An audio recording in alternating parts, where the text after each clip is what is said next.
Old, Sargon's getting called and questioned a lot on his tweet to, I guess, a regular MP. I don't know if it was local or what, but some um, member of a parliament, I think the main, national parliament. And he said, I wouldn't even rape you. And he's defending this a couple ways, including the way I saw Ben Shapiro defend himself on the BBC recently. If you saw that, that was golden. And that's in terms of, well, that's a long time ago. That's years ago. Um, which is like, yeah, hey, you could call me on stuff I said years ago. I've either changed my mind for real, and will explain it, or I'll defend it. But mostly you'll go back and see, oh, I was against the Iraq war. Here's one. I was for the Afghanistan war. I thought, yeah, the Taliban's holed up there and they attacked us. That turned out to be a mistake because those idiots didn't even hunt down the Taliban in there. They had them in the Tora Bora or whatever, Bora Bora, whatever it was called. They were supposed to have a big smoke out. Didn't even bother. So there would be a mistake. So, if there's a mistake that I learned from, it'd be I'm happy to be like, hey, I used to think this, that was a mistake. Don't make the same mistake. I'm just as happy to tell you, more happy, really. But when people are like, back in time, or I put that wrong, um,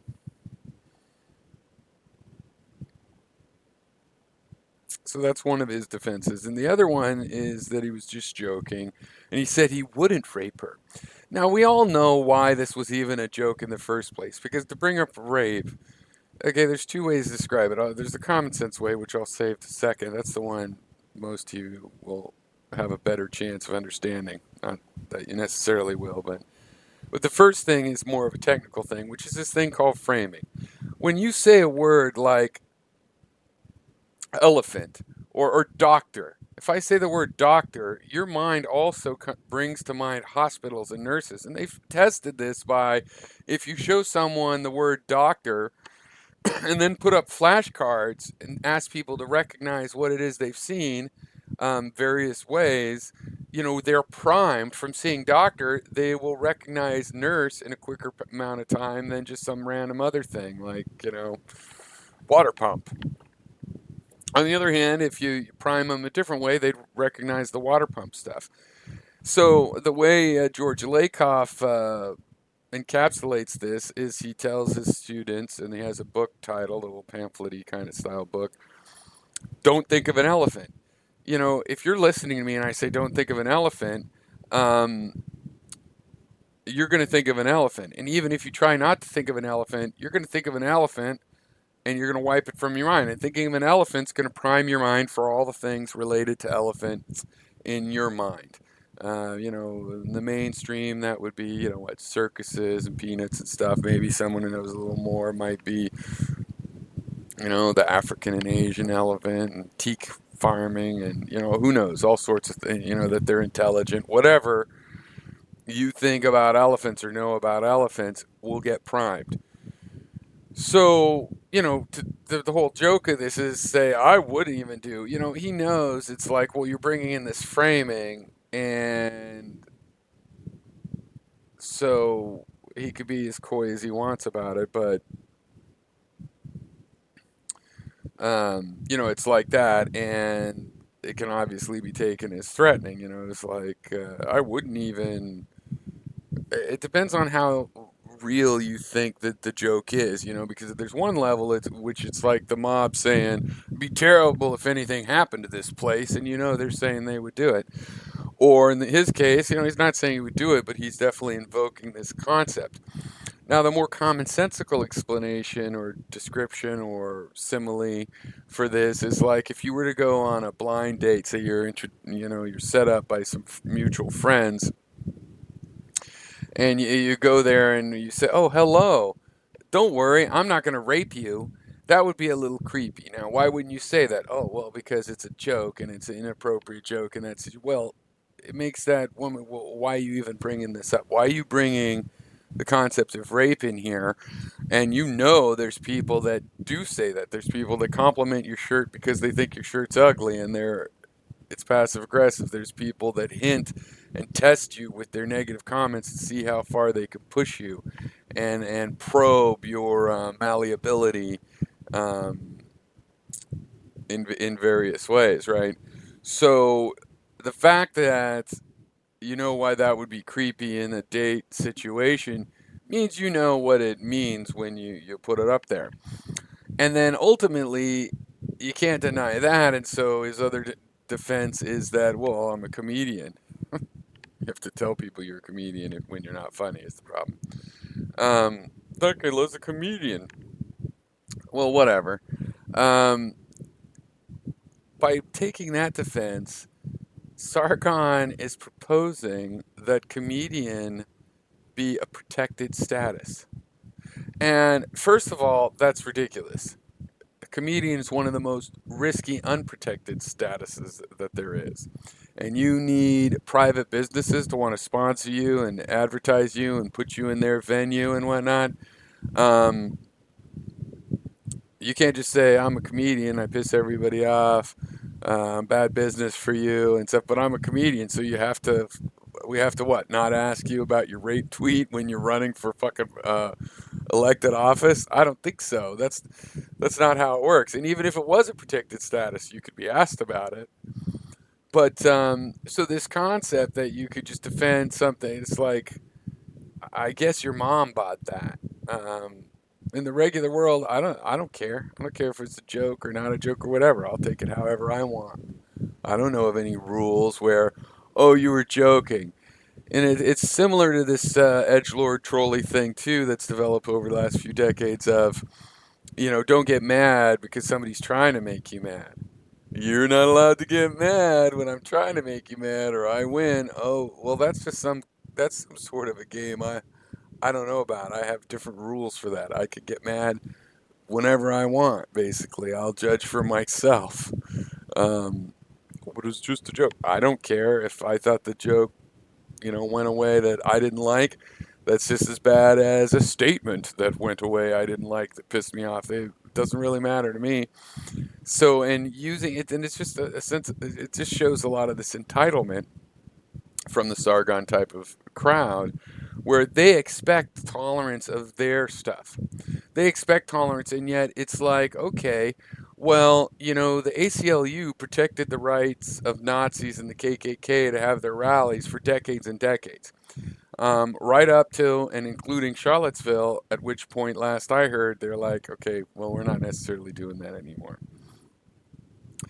And it's noble that they went that long, and I always thought it was great that they did, but there is a point at which it's kind of ridiculous. So I don't remember anybody on the far right or the moderate right or the right at all giving any props to ACLU for doing that all those times. I have heard right wingers go, why aren't they protecting us anymore? Look, we're getting deplatformed. Even the ACLU is blah, blah, blah. Yeah, even the ACLU. That's how bad you're behaving, is that people that have defended Nazis and KKK for years have finally realized you're just too much. I have heard a lot of Republicans and conservatives badmouth the ACLU all these years. Do you think the conservatives are funding the ACLU because it's had such a fair mission to even protect their radicals? No. So you're kind of on your own. Does that mean we're not for free speech? No, it means that when you get deplatformed for saying hateful rape jokes and nobody will talk to you about anything else, I'll just have to see if that happens to me. And if it does, I'll have to fight for myself. It won't be exactly the same because I won't be trying to make a rape joke, but I might be trying to, I don't know, criticize Israel's foreign policy. And oh no, they come and try to stop me. Well, I'd rather fight for my right to say what I'm actually going to say than fight for your right to tell rape jokes. Does that mean I think rape jokes should be illegal or anything like that? No. I mean, frankly, I don't even think the BBC and them should be asking him so much about it. He keeps saying, I just want to talk about policies. And that allows him to present this illusion that he wants to talk about policies. But I've seen many of his discussions with other YouTubers. He doesn't talk Michael Brooks. He's all like, I want to talk policies, but he never talked policies. He can't talk policies. He's not even about policies. And when people try to get him on policies, it's like, well, I agree with you because I'm a classical liberal. I'm for the NHS and all that. I don't even agree with you. It's just that these fucking SJWs, that's all he could talk about is this drama of people he seeks out. It's not a statistical sample of the left and the right and everybody. Because that's a funny thing on the conservative side. They think everybody agrees with them and is like them, but they say they're being overpowered by the mainstream. And it's like, well, it's at least pretty even. You're just dealing with people on the other side, and you seek out the most offensive ones and talk about that, and that's your entertainment comedy style. That's where you get your material. Um, but if you really want to talk about policies, then you can't do that. You have to actually talk about ideas. And frankly, I do wish they'd be doing that with him. But I'm not going to go defend him. I'm not going to go criticize the BBC. I couldn't really care less about that. He's on his own. And I don't really believe that anybody doesn't understand the things I'm saying about framing, or why saying I wouldn't even rape you at the beginning of a blind date would give a certain impression that proves what kind of impression that sort of a joke gives. And in the case of his use of it on Twitter, was meant to give. He wasn't doing it as an awkward guy that doesn't understand a sense of humor with somebody he's just meeting. He understood that and was trying to give that impression, and that's supposed to be funny not because it's a joke that the other person, it's at the other person's expense, and it was supposed to offend and trigger them. That's the punchline. And again, if the comedians were supposed to be a protected class, wouldn't that be most schoolyard bullies, kids that get bullied? Half of it is just up and up. We're gonna beat you up. You're fat. Give us your money or whatever. Those kinds of things. But at least another half of it, I don't know if it's half, 60, 40, 30, 70, whatever you get. I'm just saying a big chunk of it, alternate chunk of it is, just kids making fun, trying to pick at the weak spots of other kids and find those weak spots. And it's humor. That's supposed to be a protected thing. And then, Sargon defenders would be like, oh, you're saying he's bullying the BBC, but the BBC's. No, he wasn't bullying the BBC, definitely. I'm not saying that. Um, my point is that on every level, there's no defense of, oh, I was joking. Who cares you were joking? Oh, I was using English. I mean, it's yes, whatever. Um, and comedian is not a protected class. And you say the joke because you understand, at least on a idiot level, that like a savant level, that it casts framing out there, and it's funny to cast that framing out there, but it put in the word no in order that technically, according to my Asperger's, that makes it okay because it reverses the meaning, you see. So, all right, so that's that one. I have one more to go. One more. So see you in a minute. If I even come back and do it, I don't know. I'm getting tired of that with those two.